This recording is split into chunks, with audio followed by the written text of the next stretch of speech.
बिस्मिल्लाहिर्रहमानिर्रहीम। मोअज़्ज़ज़ सामीन गिरामी, आज हमारा ख़त्म नबूवत सल्लल्लाहु अलैहि वसल्लम कोर्स का 8वां सबक है और इस सबक के अंदर भी हम कादियानियों की तरफ से पेश करदा चंद आयात का जवाब देंगे जो कादियानी इजराए नबूवत के अकीदे पर पेश करते हैं। सबसे पहले सूरह जुमा की आयत है, वल्लज़ी बअसा फ़िल उम्मिय्यीना रसूलन मिनहुम यतलू अलैहिम आयातिही व युज़क्कीहिम व युअल्लिमुहुमुल किताब वल हिकमा व इन कानू मिन क़ब्लु लफ़ी ज़लालिम मुबीन। आयत का तर्जुमा ये है कि वही है जिसने उम्मी लोगों में उन्हीं में से एक रसूल भेजा जो उनके सामने उसकी आयतों की तिलावत करें और उन्हें पाकीज़ा बनाएं और उन्हें किताब और हिकमत की तालीम दें। और उनमें से कुछ और भी हैं जो अभी उनसे आकर नहीं मिले, वो बड़े इक़्तिदार वाला, बड़ी हिकमत वाला है। तो ये आयत है जिसको कादियानी पेश करते हैं और कादियानी इस आयत से इस्तदलाल करते हुए कहते हैं कि इस आयत में जिक्र है कि आप सल्लल्लाहु अलैहि वसल्लम के बाद भी एक नबी आएगा जो आप सल्लल्लाहु अलैहि वसल्लम के बाद आने वाले लोगों की तालीम और तरबियत करेगा। तो कादियानी कहते हैं कि इस आयत से हमें यह मालूम हुआ कि नबूवत जारी है। कादियानियों के इस बातिल इस्तदलाल के बहुत से जवाबात हैं, हम तरतीब से उनका जिक्र करते हैं। सबसे पहली बात तो यह है कि अगर हम इस आयत की तफसीरुल कुरान बिल कुरान देखें तो हमें मालूम होता है कि ये आयत दरअसल हजरत इब्राहीम अलैहिस्सलाम की उस दुआ का जवाब है जो उन्होंने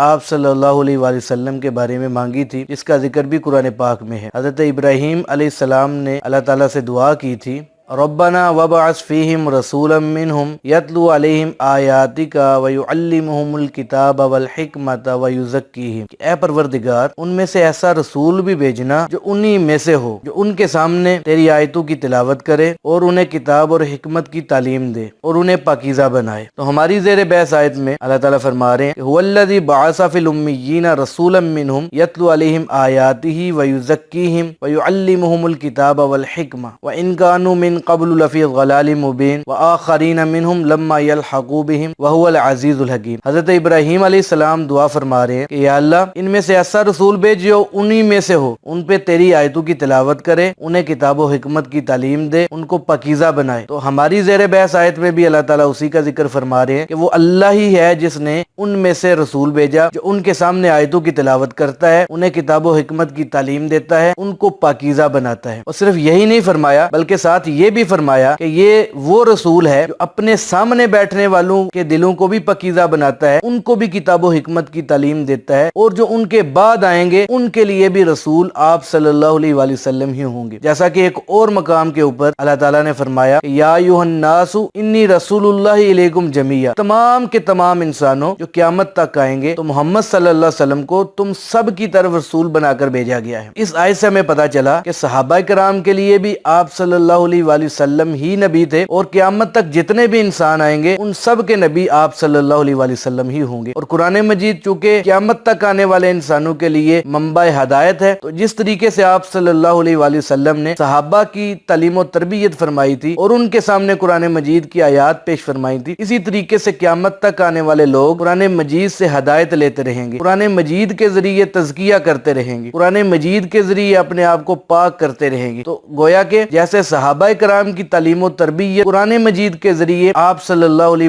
वसल्लम ने फरमाई, इसी तरीके से कुरान मजीद क़यामत तक आने वाले लोगों का तज़किया करता रहेगा। तो इस आयत में तो यह जिक्र है कि आप सल्लल्लाहु अलैहि वसल्लम सहाबा के लिए भी रसूल है और क़यामत तक जितने भी लोग आएंगे आप सल्लल्लाहु अलैहि वसल्लम उनके भी रसूल हैं। इमाम राज़ी रहमतुल्लाह अलैह जो मिर्जा गुलाम अहमद कादियानी से पहले के मुफस्सर हैं, उन्होंने भी अपनी तफसीर के अंदर यही बात लिखी है। इब्ने अब्बास रज़ी अल्लाह तआला अन्हु और मुफस्सरीन की एक जमात कहती है कि आखरीन से मुराद अजमी लोग हैं, और साथ ही मकातल रहमतुल्लाह अलैह के कौल को नकल करते हुए लिखते हैं कि वो कहते हैं कि आखरीन से मुराद ताबई हैं। आखिर में कहते हैं कि सब अक़वाल का हासिल ये है उम्मीयीन से अरब मुराद हैं और आखरीन से मुराद वो तमाम अक़वाम हैं जो क़यामत तक इस्लाम में दाखिल होती रहेंगी। तो इससे भी यही मतलब निकला कि आप सल्लल्लाहु अलैहि वसल्लम सिर्फ सहाबा के रसूल नहीं है बल्कि क़यामत तक जितने भी इंसान आएंगे उन सब के रसूल आप सल्लल्लाहु अलैहि वसल्लम है। और तो जिस तरीके से आप सल्लल्लाहु अलैहि वसल्लम ने सहाबा कराम की कुरान मजीद के जरिए तरबियत फरमाई, इसी तरीके से क़यामत तक आने वाले लोग कुरान मजीद से हदायत लेते रहेंगे। दूसरा जवाब ये है, बुखारी शरीफ के अंदर एक हदीस है, हज़रत अबू हुरैरा रज़ी अल्लाह तआला फरमाते हैं, कुन्ना जुलूसन इंद नबी सल्लल्लाहु अलैहि वसल्लम उनज़िलत अलैहि सूरतुल जुमुअती व आखरीन मिनहुम लम्मा यल्हक़ू बिहिम क़ाल क़ुल्तु मन हुम या रसूलल्लाह सल्लल्लाहु अलैहि वसल्लम फलम युराजीहु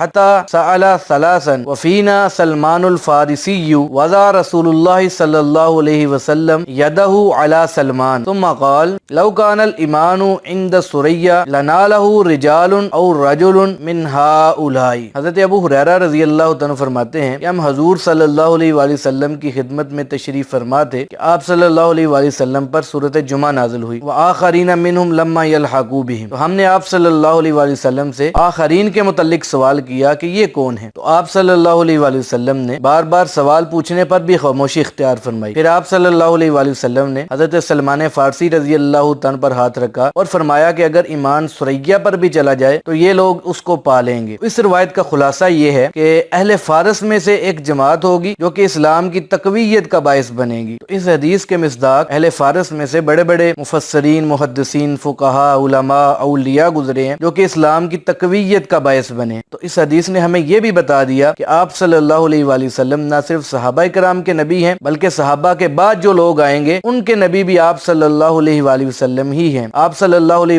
वसल्लम के बाद क़यामत तक किसी को नबूवत नहीं मिलेगी, क्योंकि अगर किसी को नबूवत मिलनी होती तो आप सल्लल्लाहु अलैहि वसल्लम ये जरूर फरमाते कि मैं सहाबा का नबी हूँ, लेकिन मेरे बाद जो लोग आएंगे उनमें फलां शख्स होगा जिसको नबूवत मिलेगी। आप सल्लल्लाहु अलैहि वसल्लम ने ना इस हदीस में जिक्र फरमाया और ना ही ज़हीरा हदीस के अंदर हमें कोई हदीस ऐसी मिलती है जिसके अंदर आप सल्लल्लाहु अलैहि वसल्लम ने ये बात जिक्र फरमाई हो। मालूम हुआ कि इस रवायत के अंदर जो आखरीन के अल्फाज हैं वो हमें ये बता रहे हैं आप सल्लल्लाहु अलैहि वसल्लम न सिर्फ सहाबा के नबी थे बल्कि क़यामत तक जितने भी इंसान आएंगे उन सब के नबी आप सल्लल्लाहु अलैहि वसल्लम ही होंगे। तो कादियानी जो इस्तिदलाल करते हैं वो तफसीरुल कुरान बिल कुरान से भी बातिल हो गया और आप सल्लल्लाहु अलैहि वसल्लम की इस वजाहत से भी बातिल हो गया। ये तो हमने इस आयत के बारे में तफसीरुल कुरान बिल कुरान और आप सल्लल्लाहु अलैहि वसल्लम की हदीस से वजाहत की है। इस आयत के बारे में जो कुछ मिर्जा गुलाम अहमद कादियानी ने लिखा है वो भी कादियानी पढ़ते नहीं है, वरना अगर पढ़ लेते तो कादियानी इस आयत से कभी भी इस्तिदलाल न करते। मिर्जा गुलाम अहमद कादियानी ने लिखा है खुदा वो है जिसने उम्मियों में से उन्हीं में से एक रसूल भेजा जो उन पर उसकी आयतें पढ़ता है और उन्हें पाक करता है और उन्हें किताबो हिकमत सिखलाता है, अगरचे पहले वो सरीह गुमराह थे। और ऐसा ही वो रसूल जो उनकी तरबियत कर रहा है एक दूसरे की भी तरबियत करेगा जो उन्हीं में से हो जाएंगे। गोया तमाम आयत माँ अपने अल्फाज मुक़द्दरा के यूं है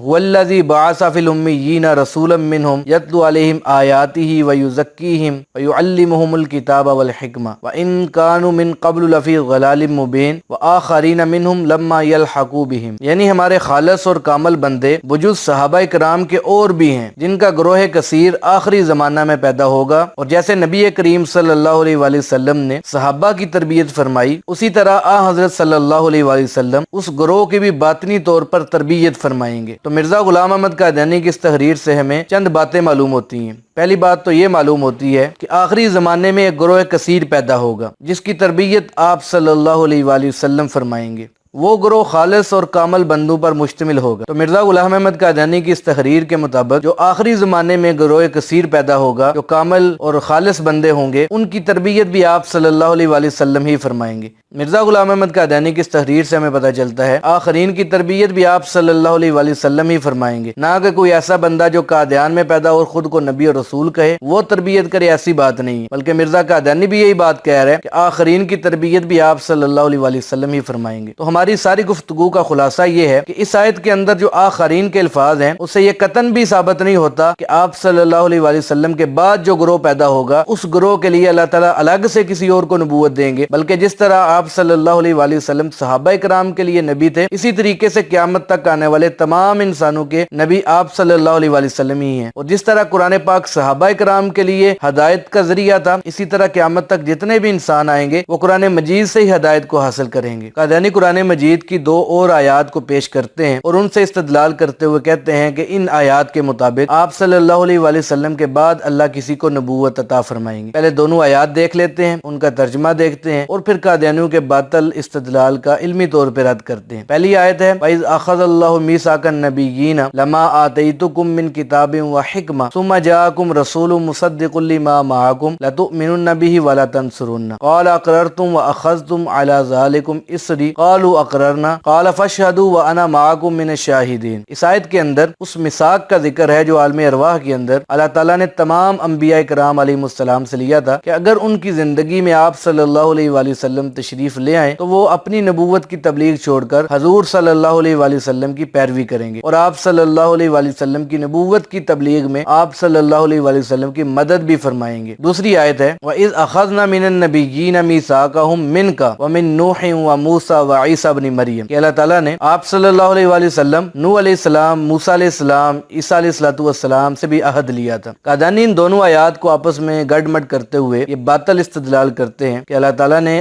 آپ صلی اللہ علیہ وآلہ وسلم سے اور دیگر انبیاء سے عہد لیا تھا کہ سب انبیاء اور رسولوں کے بعد ایک اور رسول آئے گا، تو اگر انبیاء کرام علیہ السلام کی زندگی میں ہی وہ رسول آ گیا، انبیاء کو اپنی نبوت کی تبلیغ چھوڑ کر اس رسول کی مدد کرنی پڑے گی۔ قادیانی ان دونوں آیات کو آپس میں گڑ مٹ کر کے استدلال یہ کرتے ہیں کہ آپ صلی اللہ علیہ وآلہ وسلم کے بعد ایک نبی آئے گا جو کہ پچھلے سب کی تصدیق کرے گا۔ دوسرے الفاظ کے اندر قادیانی کہتے ہیں کہ اس آیت کی روح سے آپ صلی اللہ علیہ وآلہ وسلم کے بعد کسی نبی کا آنا ثابت ہے، یعنی آپ صلی اللہ علیہ وآلہ وسلم کے بعد نبوت کا جاری رہنا ثابت ہے۔ تو قادیانیوں کے اس باطل استدلال کے بہت سارے جوابات ہیں، ہم ایک ایک کر کے ان کا ذکر کرتے ہیں۔ پہلی بات تو یہ ہے کہ سورۃ آل عمران کے اندر جس میثاق کا ذکر ہے وہ میثاق اور ہے، اور سورۃ احزاب کے اندر جس میثاق کا ذکر ہے وہ میثاق اور ہے۔ ہم دونوں کی الگ الگ تفصیل بتاتے ہیں۔ سب سے پہلے سورۃ آل عمران کی جو آیت قادیانی پیش کرتے ہیں، اس کی جو تفسیر مرزا غلام احمد قادیانی نے لکھی ہے، ہم سب سے پہلے اسی کو پیش کرتے ہیں۔ مرزا غلام احمد قادیانی نے لکھا ہے کہ اس آیت سے بنص صریح ثابت ہوا کہ تمام انبیاء جن میں حضرت مسیح علیہ السلام بھی شامل تھے، مامور تھے کہ حضرت صلی اللہ علیہ وآلہ وسلم پر ایمان لائیں، اور انہوں نے اقرار کیا کہ ہم ایمان لائے۔ تو مرزا غلام احمد قادیانی کی اس تشریح سے پتہ چلا کہ اس آیت کے اندر جس میثاق کا ذکر ہے وہ میثاق ہمارے نبی حضرت محمد صلی اللہ علیہ وسلم کے بارے میں لیا جا رہا ہے کہ اگر محمد صلی اللہ علیہ وآلہ وسلم کسی نبی کی زندگی میں آ جائیں تو اس نبی کو اپنی نبوت کی تبلیغ چھوڑ کر آپ صلی اللہ علیہ وآلہ وسلم کی پیروی کرنی ہے۔ مرزا غلام احمد قادیانی نے ایک اور جگہ پہ لکھا ہے اور یاد کر جب خدا نے تمام نبیوں سے عہد لیا تھا کہ میں تمہیں کتاب اور حکمت کی تعلیم دوں گا اور پھر تمہارے پاس آخری زمانے میں میرا ایک رسول آئے گا جو تمہاری کتابوں کی تصدیق کرے گا، تمہیں اس پر ایمان لانا ہوگا اور اس کی مدد کرنی ہوگی۔ اب ظاہر ہے کہ تمام انبیاء اپنے اپنے وقت پر فوت ہو گئے، یہ حکم ہر نبی کی امت کے لیے ہے کہ جب وہ رسول ظاہر ہو اس پر ایمان لاؤ۔ تو مرزا غلام احمد قادیانی کی اس عبارت سے بھی ہمیں پتہ چلا کہ تمام نبیوں سے آپ صلی اللہ علیہ وآلہ وسلم کے بارے میں یہ وعدہ لیا گیا تھا کہ اگر آپ صلی اللہ علیہ وآلہ وسلم ان کی زندگی میں تشریف لے آئیں تو ان کو اپنی نبوت کی تبلیغ چھوڑ کر آپ صلی اللہ علیہ وآلہ وسلم کی پیروی کرنی پڑے گی۔ اس آیت میں قطعاً بھی یہ ذکر نہیں ہے کہ آپ صلی اللہ علیہ وآلہ وسلم کے بعد بھی اللہ کسی کو نبوت دیں گے اور وہ پچھلے انبیاء کی کتابوں کی تصدیق کرے گا، اس کے اوپر بھی ایمان لانا ہوگا، نہیں، بلکہ اس آیت کے اندر آپ صلی اللہ علیہ وآلہ وسلم کے بارے میں وعدہ لیا جا رہا ہے، جیسا کہ مرزا غلام احمد قادیانی کی تحریرات سے ثابت۔ مرزا غلام احمد قادیانی سے پہلے کے تمام مفسرین نے ثم جاءکم رسول سے مراد آپ صلی اللہ علیہ وآلہ وسلم کو ہی لیا ہے، جیسا کہ تفسیر ابن کثیر کے اندر علامہ ابن کثیر رحمۃ اللہ علیہ لکھتے ہیں اللہ تعالیٰ نے جس نبی کو بھی مبعوث کیا اس سے یہ عہد ضرور لیا، اگر تمہاری زندگی میں اللہ تعالیٰ نے نبی کریم صلی اللہ علیہ وآلہ وسلم کو مبعوث فرمایا تو وہ ان پر ضرور ایمان لائیں گے اور ان کی مدد کریں گے۔ اسی طرح اللہ تعالیٰ نے ہر نبی کو حکم دیا کہ وہ اپنی امت سے یہ عہد لیں کہ اگر ان کی امت کے ہوتے ہوئے آپ صلی اللہ علیہ وآلہ وسلم تشریف لائیں تو وہ ان پر ایمان بھی لائیں گے اور ان کی مدد بھی کریں گے۔ تو مرزا غلام احمد قادیانی کی تشریح اور 14 صدیوں کے مفسرین کی تشریح سے ہمیں یہ پتہ چلا کہ اس آیت کے اندر جس رسول کے بارے میں میثاق لیا جا رہا ہے وہ آپ صلی اللہ علیہ وآلہ وسلم ہی ہیں۔ سورۃ احزاب کی جو دوسری آیت قادیانی پیش کرتے ہیں اس کا جواب یہ ہے کہ قادیانیوں کے خلیفہ حکیم نور الدین نے اس آیت کی تفسیر یوں لکھی ہے کہ اس آیت میں سب نبیوں سے محمد رسول اللہ صلی اللہ علیہ وآلہ وسلم کی نبوت کی خبر دینے اور ان کے ظہور کی پیش گوئی کرنے کا عہد لیا، حتیٰ کہ خود محمد صلی اللہ علیہ وآلہ وسلم سے بھی عہد لیا کہ وہ اپنی نبوت کا اندازہ کرے۔ تو حکیم نور الدین کی بیان کردہ تفسیر کے مطابق تو کہیں دور دور تک بھی اس بات کا ہمیں پتہ نہیں چل رہا کہ آپ صلی اللہ علیہ وآلہ وسلم کے بعد بھی کوئی نبوت جاری ہے اور کوئی ایک اور بندہ آئے گا جس کو اللہ نبوت دیں گے اور وہ آ کر آپ صلی اللہ علیہ وآلہ وسلم اور دیگر انبیاء پر ایمان لانے کی لوگوں کو دعوت دے گا۔ ایسی بات تو نہ حکیم نور الدین نے لکھی ہے اور نہ ہی آیت کے اندر نظر آ رہی ہے۔ تو معلوم ہوا کہ قادیانیوں کا یہ باطل استدلال غلط ہے۔ تو حکیم نور الدین کی اس تفسیر سے پتہ چلا خود حضور صلی اللہ علیہ وآلہ وسلم کے بارے میں ہی دیگر انبیاء سے وعدہ لیا جا رہا ہے کہ اگر حضور صلی اللہ علیہ وآلہ وسلم ان انبیاء کے زمانہ نبوت میں تشریف لے آئے تو ان کو اپنی نبوت کی تبلیغ چھوڑ کر حضور صلی اللہ علیہ وآلہ وسلم کی پیروی کرنی پڑے گی۔ تو ہماری ساری گفتگو کا خلاصہ یہ ہے کہ ان آیات کے اندر جس نبی کے آنے کی پیش گوئی کا ذکر ہے وہ خود حضور صلی اللہ علیہ وآلہ وسلم ہے، اور اسی بات کو 14 صدیوں کے مفسرین نے بھی بیان کیا ہے اور خود مرزا غلام احمد قادیانی نے بھی بیان کیا ہے۔ تو اس سے ہمیں معلوم ہوا کہ قادیانی جو اس آیت سے یہ استدلال کرتے ہیں کہ نبوت آپ صلی اللہ علیہ وآلہ وسلم کے بعد بھی جاری ہے، قادیانیوں کا یہ استدلال کرنا غلط ہے۔ قادیانی اجراء نبوت کے موضوع پر ایک اور آیت پیش کرتے ہیں اور اس سے استدلال کرتے ہوئے کہتے ہیں کہ نبوت جاری ہے۔ آیت ہے وَبِالْآخِرَةِ هُمْ يُوقِنُونَ۔ آیت کا ترجمہ یہ ہے کہ وہ لوگ آخرت پر ایمان رکھتے ہیں۔ اس آیت کے اندر اصل میں تو ایمان والوں کی نشانی بتائی جا رہی ہے کہ ایمان والے لوگ جو ہیں وہ قیامت کے دن پر ایمان رکھتے ہیں۔ قادیانیوں کا اس آیت سے استدلال یہ ہے کہ اس آیت میں آخرت کے لفظ سے قیامت کا دن مراد نہیں ہے، بلکہ آخرت کے لفظ سے مراد یہ ہے کہ آپ صلی اللہ علیہ وآلہ وسلم کے بعد بھی ایک نبی آئے گا تو اس کے اوپر بھی تم نے ایمان لانا ہے۔ تو قادیانیوں کا اس آیت سے استدلال کرنا اس لیے بھی غلط ہے کہ قرآن مجید کی ایک اور آیت کے اندر ذکر ہے وَإِنَّ الدَّارَ الْآخِرَةَ لَهِيَ الْحَيَوَانُ لَوْ كَانُوا يَعْلَمُونَ، یعنی حقیقت یہ ہے آخرت کی زندگی ہی اصل زندگی ہے۔ تو قادیانیوں کی پیش کردہ آیت وَبِالْآخِرَةِ هُمْ يُوقِنُونَ کی تفسیر القرآن بالقرآن کا تقاضا یہ ہے کہ آخرت سے مراد قیامت کے دن کو لیا جائے۔ دوسری بات یہ ہے کہ آخرت کا لفظ قرآن مجید میں 50 سے زائد مرتبہ استعمال ہوا ہے اور 50 سے زائد مرتبہ ہی آخرت کے لفظ سے قیامت اور قیامت کے بعد والی زندگی مراد ہے۔ کہیں بھی یہ مراد نہیں ہے کہ آپ صلی اللہ علیہ وآلہ وسلم کے بعد بھی کوئی نبی آئے گا اس کے اوپر بھی ایمان لانا ہے۔ اور سب سے آخری بات یہ ہے کہ خود مرزا غلام احمد قادیانی نے لکھا ہے طالب نجات وہ ہے جو خاتم النبیین پیغمبر آخر الزمان صلی اللہ علیہ وآلہ وسلم پر جو کچھ اتارا گیا اس پر ایمان لائے۔ وَبِالْآخِرَةِ هُمْ يُوقِنُونَ، طالب نجات وہ ہے جو پچھلی آنے والی گھڑی یعنی قیامت پر ایمان رکھے اور جزا اور سزا کو مانتا ہو۔ تو مرزا غلام احمد قادیانی کی اس تشریح سے بھی پتہ چلا کہ آخرت سے مراد آپ صلی اللہ علیہ وآلہ وسلم کے بعد کسی نئے نبی کا آنا نہیں ہے، بلکہ آخرت سے مراد قیامت کا دن ہے۔ اس کے علاوہ قادیانیوں کے خلیفہ حکیم نور الدین نے بھی آخرت سے مراد قیامت کے دن کو لیا ہے۔ تو ہماری ساری بات کا خلاصہ یہ ہے کہ قادیانیوں کا اس آیت سے کیا گیا استدلال تفسیر القرآن بالقرآن سے بھی غلط ہے اور خود مرزا غلام احمد قادیانی اور قادیانیوں کے پہلے خلیفہ حکیم نور الدین کے لحاظ سے بھی غلط ہے۔ قادیانی قرآن مجید کی ایک اور آیت پیش کرتے ہیں اور اس سے استدلال کرتے ہوئے کہتے ہیں کہ نبوت اللہ تعالیٰ کی ایک نعمت ہے اور امت محمدیہ صلی اللہ علیہ وآلہ وسلم اس نبوت والی نعمت سے کیسے محروم ہو سکتی ہے۔ آیت یہ ہے ذالک بأن اللہ لم یک مغیرا نعمتا انعمها علی قوم حتی یغیروا ما بانفسهم وان اللہ سمیع علیم۔ آیت کا ترجمہ یہ ہے یہ سب کچھ اس لیے ہوا کہ اللہ کا دستور یہ ہے کہ اس نے جو نعمت کسی قوم کو دی ہو اسے اس وقت تک بدلنا گوارا نہیں کرتا جب تک وہ قوم اپنی حالت خود نہ بدل لے، اور اللہ ہر بات سنتا ہے اور جانتا ہے۔ تو قادیانیوں کے اس باطل استدلال کے بہت سے جوابات ہیں، ہم اس میں سے چند ایک ذکر کرتے ہیں۔ سب سے پہلی بات تو یہ ہے کہ جس طرح نبوت اللہ کی نعمت ہے اسی طرح شریعت بھی اللہ کی نعمت ہے۔ تو اگر قادیانیوں کے نزدیک شریعت والی نعمت ختم ہو سکتی ہے تو نبوت والی نعمت ختم کیوں نہیں ہو سکتی؟ کیونکہ یاد رکھیں کہ قادیانی کہتے ہیں کہ آپ صلی اللہ علیہ وآلہ وسلم کے بعد کوئی شریعت والا نبی نہیں بن سکتا بلکہ بغیر شریعت کے ذلی نبی بن سکتے ہیں۔ تو اس سے پتہ چلا کہ قادیانی آپ صلی اللہ علیہ وآلہ وسلم کے بعد شریعت والی نعمت کو بند سمجھتے ہیں، شریعت والی نعمت کو ختم سمجھتے ہیں۔ تو ہم قادیانی کو کہتے ہیں کہ جس طرح آپ کے نزدیک شریعت والی نعمت بند ہو سکتی ہے تو بغیر شریعت کے نبوت والی نعمت کیوں بند نہیں ہو سکتی؟ دوسری بات یہ ہے کہ قادیانی اگر نبوت کو نعمت سمجھتے ہیں تو اس نبوت والی نعمت کو مرزا غلام احمد قادیانی کے بعد بھی جاری ہونا چاہیے تھا قادیانیوں کے نزدیک، لیکن قادیانیوں کا عقیدہ یہ ہے کہ مرزا غلام احمد قادیانی امت محمدیہ میں سے آخری نبی ہے، مرزا غلام احمد قادیانی کے بعد کسی کو نبوت نہیں مل سکتی۔ اس سے بھی ہمیں پتہ چلا کہ قادیانیوں کا نبوت کو نعمت کہہ کر دوسروں کو دھوکہ دینا غلط ہے۔ تیسری بات یہ ہے کہ ہم کہتے ہیں کہ آپ صلی اللہ علیہ وآلہ وسلم کے تشریف لانے سے نبوت کی تکمیل ہو چکی ہے۔ جس طرح سورج کے آ جانے سے کسی چراغ کی ضرورت نہیں رہتی، اسی طرح حضور صلی اللہ علیہ وآلہ وسلم کے تشریف لانے سے کسی بھی نئی نبوت کی ضرورت باقی نہیں۔ قرآن مجید میں بھی اسلام کے بارے میں اللہ تعالیٰ نے فرمایا، اللہ تعالیٰ نے اسلام کے بارے میں فرمایا تُؤْتِي أُكُلَهَا كُلَّ حِينٍ بِإِذْنِ رَبِّهَا، یعنی اسلام اپنے رب کے حکم سے ہر آن پھل دیتا ہے۔ تو اس آیت کے مطابق بھی شجر اسلام جو ہے قیامت تک سرسبز و شاداب رہے گا، یعنی اسلام کا فیضان قیامت تک منقطع نہیں ہوگا۔ تو ہمیں پتہ چل گیا کہ چونکہ اسلام کا فیضان قیامت تک منقطع نہیں ہوگا اس لیے اسلام کے اندر آپ صلی اللہ علیہ وآلہ وسلم کے بعد کسی بھی نئے نبی کی ضرورت باقی نہیں رہتی، تشریف لانے سے پوری ہو چکی ہے۔ تو ہماری ساری بات کا خلاصہ یہ ہے کہ نبوت بے شک اللہ کی ایک نعمت ہے، لیکن اس نعمت کی تکمیل حضور صلی اللہ علیہ وآلہ وسلم کے تشریف لانے سے ہو چکی ہے، اور حضور صلی اللہ علیہ وآلہ وسلم کی نبوت ایسی کامل نبوت ہے کہ جس کے بعد قیامت تک کسی بھی نئے نبی کی گنجائش نہیں ہے۔